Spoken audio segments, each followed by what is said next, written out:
Chapter 2, The Patriarchs, Genesis 12 to 50. The choice of a family and the unfolding promise. The camera of history now zooms in dramatically.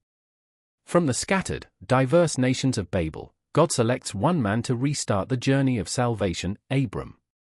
This marks the beginning of the Patriarchs' epoch, contained in the remaining 39 chapters of Genesis.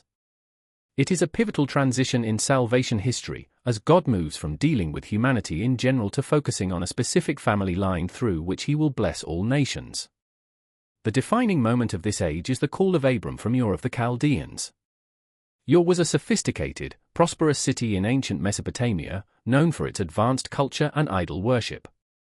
Abram, like his contemporaries, likely worshipped various gods, but the one true God broke through with an extraordinary command: "Go from your country, your people and your father's household to the land I will show you." This was an act of sovereign grace that would change the course of history. God didn't choose Abram because of his righteousness or merit, he chose him simply because it was his purpose to do so. With this call came the establishment of the second great promise, the Abrahamic covenant. This covenant, recorded in Genesis 12 verses 1 to 3 and later reaffirmed and expanded in Genesis 15 and 17, was the blueprint for salvation history, containing three essential, unconditional components. First, a great nation. God promised Abram, "I will make you into a great nation." This was remarkable, considering that Abram was 75 years old and his wife Sarai was barren. Yet God pledged that their descendants would be as numerous as the stars in the sky and the sand on the seashore. Second, a perpetual land. God promised, "To your offspring I will give this land." This was not just any land, but a specific territory flowing with milk and honey, a place where God's people could flourish and serve as a light to the nations. Third, universal blessing. Perhaps most astonishingly, God promised, "All peoples on earth will be blessed through you." This clause elevated the Abrahamic covenant from a national promise to a global one, cementing the coming of the Messiah who would bring salvation to all people. The Abrahamic covenant was unconditional in nature. God took upon himself the responsibility to fulfill these promises, regardless of Abram's faithfulness. This was confirmed in a dramatic ceremony in Genesis 15, where God instructed Abram to bring various animals and cut them in half, creating a path between the pieces. In ancient covenant ceremonies, both parties would walk between the pieces, essentially saying, "If I break this covenant, may I become like these animals." But in this case, only God, represented by a smoking firepot with a blazing torch, passed between the pieces. Abram was in a deep sleep, indicating that this covenant depended entirely on God's faithfulness, not Abram's. As a sign of this eternal covenant, God commanded that every male be circumcised on the 8th day, Genesis 17 verse 11. This physical mark would set Abraham's descendants apart as God's covenant people, a reminder of their special relationship with him and his promises to them. Life in this era was marked by dramatic tests of faith. Abraham's journey was not a smooth, straight path but a winding road of obedience, doubt, and renewed trust. After arriving in Canaan, a famine forced him to go to Egypt, where he lied about Sarah being his sister out of fear. Yet God protected them and returned them to the promised land. Later, when God promised Abraham a son, Sarah suggested he have a child with her maidservant Hagar, resulting in the birth of Ishmael. This attempt to help God fulfill his promise led to family strife that continues to this day.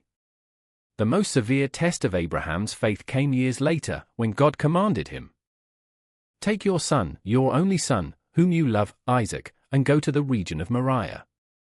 Sacrifice him there as a burnt offering on a mountain I will show you."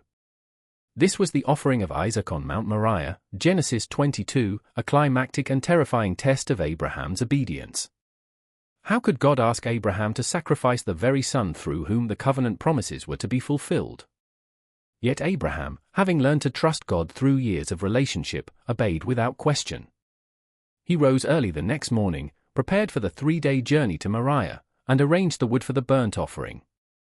As he raised the knife to sacrifice his son, the angel of the Lord called out from heaven, "Abraham! Abraham! Do not lay a hand on the boy. Do not do anything to him. Now I know that you fear God, because you have not withheld from me your son, your only son." Abraham looked up and saw a ram caught by its horns in a thicket. He took the ram and sacrificed it as a burnt offering instead of his son. Then the angel of the Lord called to Abraham a second time and said, I swear by myself, declares the Lord, that because you have done this and have not withheld your son, your only son, I will surely bless you and make your descendants as numerous as the stars in the sky and as the sand on the seashore. Your descendants will take possession of the cities of their enemies, and through your offspring all nations on earth will be blessed, because you have obeyed me. By sparing Isaac, God swore by himself to fulfill the covenant, solidifying its eternal nature. This event also foreshadowed God's own sacrifice of his only son, Jesus Christ, on the same mountain centuries later.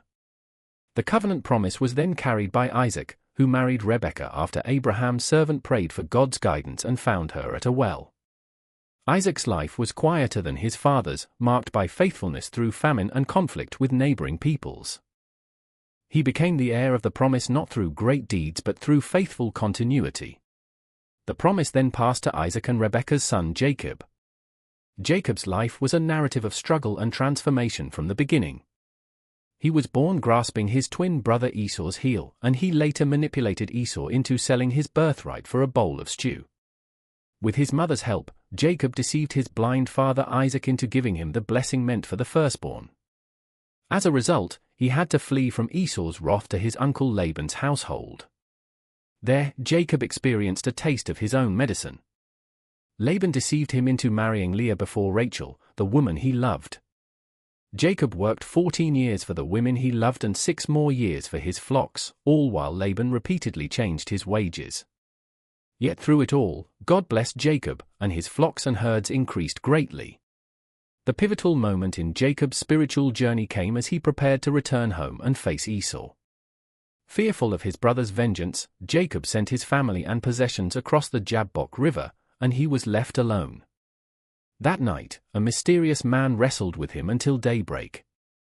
When the man saw that he could not overpower Jacob, he touched the socket of Jacob's hip so that his hip was wrenched as he wrestled. Then the man said, "Let me go, for it is daybreak." But Jacob replied, "I will not let you go unless you bless me." The man asked him, "What is your name?" "Jacob," he answered. Then the man said, "Your name will no longer be Jacob, but Israel, because you have struggled with God and with humans and have overcome." This mystical wrestling match and renaming, Genesis 32 verse 28, was not just an identity change, it was a reaffirmation that the covenant was rooted in divine power, not human merit. Jacob, the deceiver, became Israel, the one who struggles with God and prevails. From that day forward, he walked with a limp, a constant reminder of his encounter with the divine and his dependence on God's strength rather than his own cunning. The family, now known as the Sons of Israel, faced famine and internal strife. The story of Joseph, Jacob's favorite son, becomes the vehicle for God's providence. Joseph, gifted with dreams that foretold his future prominence, was hated by his brothers who sold him into slavery. They dipped his special robe in goat's blood and told their father that Joseph had been killed by a wild animal. In Egypt, Joseph endured betrayal, false accusation, and imprisonment. Yet God was with him, giving him favor and wisdom. Joseph interpreted Pharaoh's dreams, predicting 7 years of abundance followed by 7 years of famine. Impressed, Pharaoh elevated Joseph to the highest position in Egypt, second only to himself. Joseph stored grain during the abundant years, and when the famine struck, Egypt was prepared. When Jacob's family ran out of food in Canaan, he sent his sons to Egypt to buy grain. There, they encountered Joseph, whom they did not recognize. After testing their repentance, Joseph revealed his identity to his brothers, saying, "I am your brother Joseph, the one you sold into Egypt. And now, do not be distressed and do not be angry with yourselves for selling me here, because it was to save lives that God sent me ahead of you." Joseph recognized God's sovereign hand in his suffering, declaring, "You intended to harm me, but God intended it for good to accomplish what is now being done, the saving of many lives." Joseph's final act was the reconciliation with his brothers and the migration of the entire covenant family to Goshen, a fertile region in Egypt. This pivotal event ensured the growth of the 70-person family into a numerous nation, positioning them perfectly for the next epoch.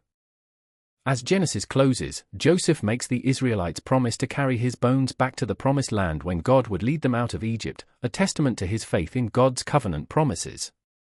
Thus ends the chapter of the patriarchs, the story of faith and failure, of God's faithfulness despite human weakness.